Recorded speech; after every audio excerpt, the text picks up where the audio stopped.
You hear it all the time, right? The magic of AI. But what if I told you it's not magic at all? Nope. Today, we're going to pull back the curtain and look at the elegant and surprisingly straightforward mathematical framework that's powering the whole thing. Let's dive in.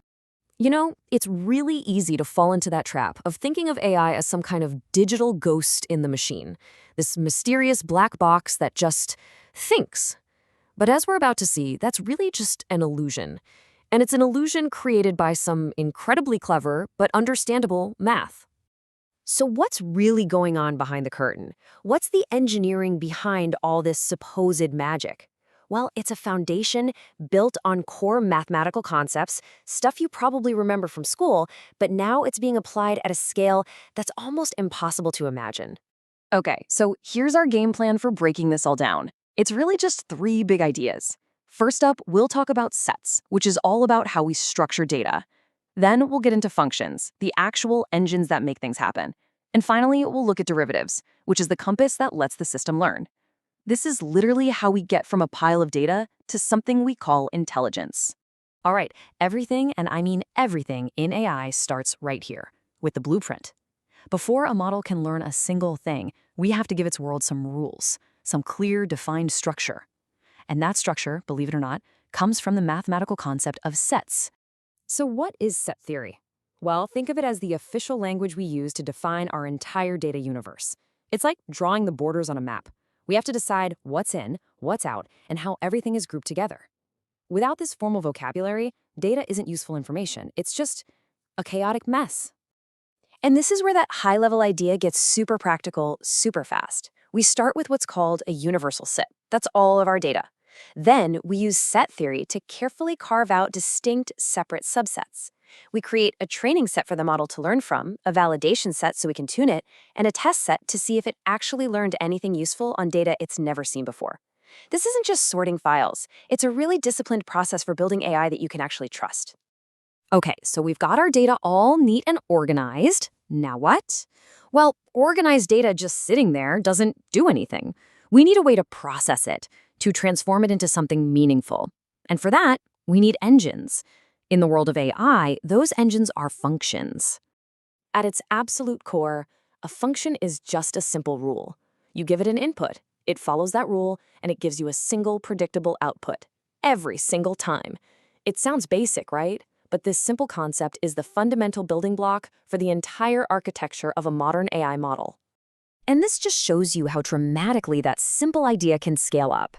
We go from a basic function you'd see in algebra class to a modern neural network, which is really just this ginormous, nested web of functions all layered on top of each other. Each layer takes an input, runs its own little function, like deciding if a neuron should fire or not, and then passes that output to the next layer. It is functions all the way down, a huge cascade of computation that needs specialized chips just to run. So when you boil it all down, what are we actually trying to do here? The entire goal of training a model is to find that one perfect function. We are searching for the one magical rule that can take an incredibly complex input, like the millions of pixels in a photo, and correctly map it to a super simple output, like the word cat. That's the whole game. But how? How in the world does a model find that one perfect function among literally trillions and trillions of possibilities? It learns. And the mathematical tool that lets it learn, the compass that guides it through that enormous search space, is the derivative. Okay, quick calculus refresher. Don't worry, it's painless. A derivative just tells you the slope of a line at a specific point. It measures how much the output changes if you make one tiny little tweak to the input. But in AI, it's more than just a slope. It's about direction. It tells the model which way it needs to go to get better. Here's how it actually works. First, we create something called a loss function, which is just a fancy way of measuring how wrong the model is. Then, we take the derivative of that function. The result is what we call a gradient, and you can think of it like a compass needle that always points toward the biggest source of error. It literally points uphill towards the steepest mistake. And that leads us to this absolutely beautiful iterative process called gradient descent. It's so elegant. As you see here, the model first measures its error, the loss, then it calculates that gradient to find the direction of the error. Next, and this is the key part, it takes a tiny step in the opposite direction, downhill, towards a smaller error. And then it just repeats this millions, even billions of times, getting a little less wrong with every single step. Now, this is where it gets truly amazing. This whole learning dance is choreographed by an algorithm called backpropagation. It uses something called the chain rule from calculus to efficiently send that error signal backwards through all those layers of functions. It's like a chain of command for blame, telling each tiny little part of the network exactly how it contributed to the final mistake and exactly how it needs to adjust to fix it. It is an incredible solution. Okay, so let's bring this all together. We've seen how we use sets to structure our data, functions to actually build the model, and derivatives to train it. Now, let's connect all of that abstract theory to the real physical machines that make it all possible. And this table just lays it all out nice and clean. Every core mathematical concept has a direct, tangible job in AI.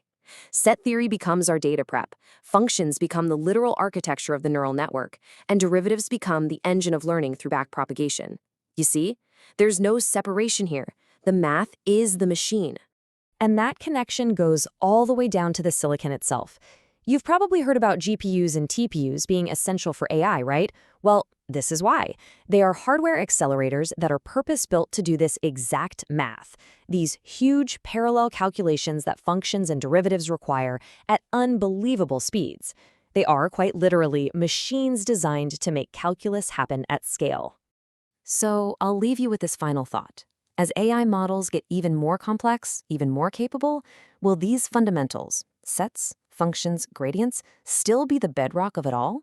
For now, they are the solid guiding principles that turn that illusion of a ghost in the machine into the hard reality of applied mathematics.